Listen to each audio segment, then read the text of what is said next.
Hi, my name is Devin. I'm a support engineer here at Listen, and today I'm going to show you how you can save data from SoundCheck to be used with another program.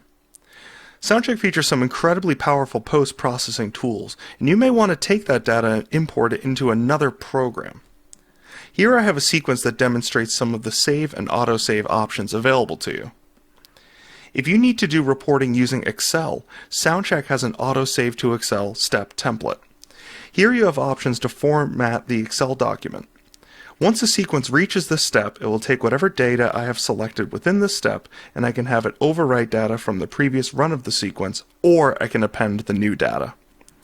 If you're a MATLAB user, you can autosave to a MAT file, then open your results in MATLAB without any extra steps. Here's what this sequence looks like in action.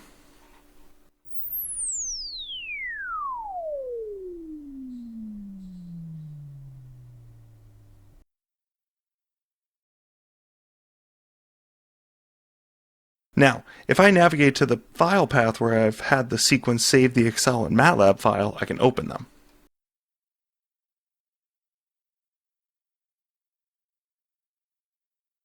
Another useful feature of SoundCheck's data portability is saving waveforms as WAV files. This is crucial for doing open loop testing.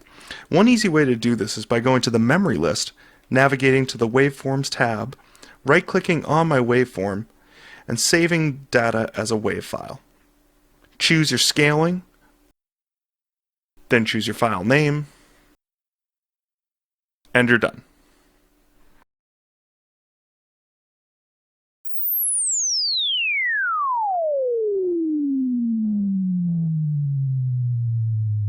So during this work from home time, I hope you can make SoundCheck work for you and take advantage of the flexibility it has. If you want a more in-depth look at the possibilities of using save and autosave steps in a sequence, go to support.listeninc.com to see our full tutorial series. Thanks for watching.